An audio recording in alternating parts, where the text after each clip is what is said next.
अस्सलामुअलैकुम रहमतुल्लाहि व बरकातुहू। दोस्तों, गुज़िश्ता रोज़ हमने पीएसएल का फ़ाइनल देखा।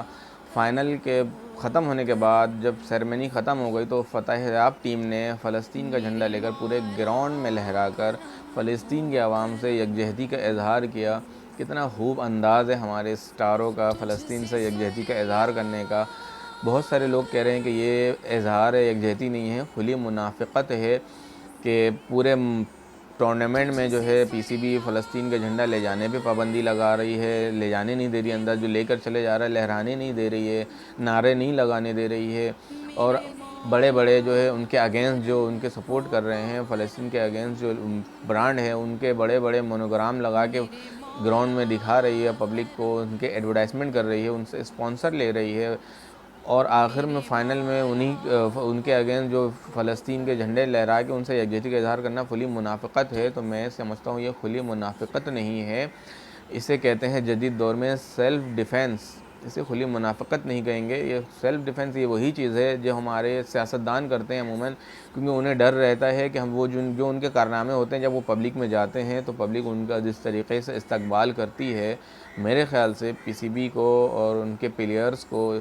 ये डर लायक हो चुका है कि जब हम भी पीएसएल से फ्री हो गए, जब आवाम में पब्लिक में जाएंगे तो कहीं हमारा भी इसी तरीके से इस्तकबाल ना हो। क्योंकि पीएसएल से पहले माशाल्लाह से काफ़ी हद तक बायकाट मुहिम अपने उरूज पे जा चुकी थी। उलमा कराम के बहुत सारे कॉन्फ्रेंस के तहत और यूट्यूबर्स वगैरह की बहुत सारी काविशों लिस्टें वगैरह तैयार करके उन लोगों ने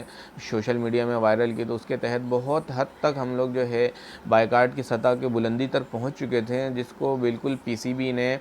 बिल्कुल ज़ीरो करने की पूरी कोशिश की। सबसे बड़ी कोशिश है कि उन्होंने स्पॉन्सर लिया। ऐड देना एक अलग चीज़ होती है, पैसे लेकर स्पॉन्सर लेना एक अलग चीज़ होती है, दोनों गलत है। पीसीबी को हम इस वजह कर कुछ नहीं कह सकते क्योंकि पहले भी हम जो है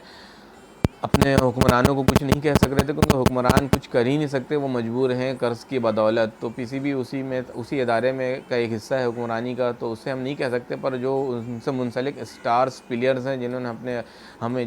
जिनको हमने अपने सरों पे बैठाया हुआ स्टार बनाकर, जिन्हें हम बहुत लाइक करते हैं, वो समझते हैं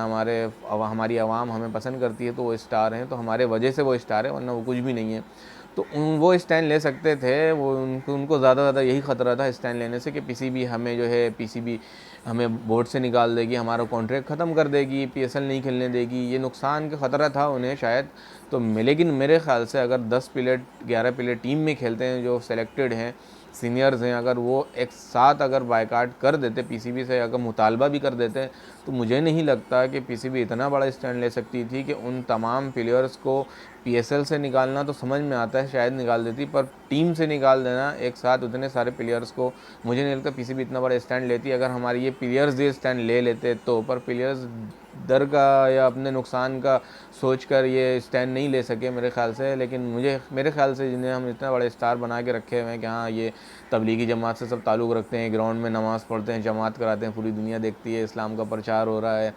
तो उन लोगों ने वो हक़ अदा नहीं किया मेरे ख़्याल से। इस्लाम का जो हक़ अदा करना चाहिए था, उन्हें अपने कॉन्ट्रैक्ट का डर था,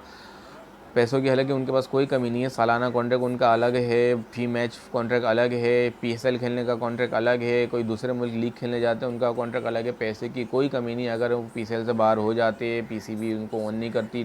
कॉन्ट्रैक्ट ख़त्म कर देती, टीम से निकाल देती, फिर भी कोई ऐसा नहीं था कि बेरोज़गार होकर भूखे मर जाता। लेकिन ईमान का तकाज़ा शायद उनके अंदर कम था, इस वजह कर ये स्टैंड नहीं ले सके।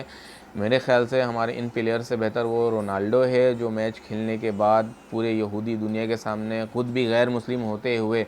फ़लस्तीन का झंडा निकाल कर अपने टी शर्ट के अंदर से लहरा रहा है, सलाम पेश करता हूँ मैं उसको। उसके अलावा डेविड वार्नर की मिसाल हमारे सामने है, जो प्रेस कॉन्फ्रेंस करने के टाइम जब स्पॉन्सर आगे जब उस ब्रांड रखा हो यहूदी ब्रांड, वो निकाल के वो नीचे रख दे रहा है, उसके ईमान नहीं है उसके अंदर, पर ईमान का तकाज़ा आप देखें माशाल्लाह से। उसी तरह ऑस्ट्रेलिया का ओपनर बैट्समैन है, वो ट्वीट कर रहा है, आईसीसी उस पर जुर्माना लगा रही है, अगेंस्ट ट्वीट कर रहा है। इसी तरीके से हाशिम आमला की मिसाल ले लें, जब उसके भी टीम के टी शर्ट में लोगो लगा हुआ है किसी बेयर वगैरह ब्रांड का, तो उसने भी उससे जब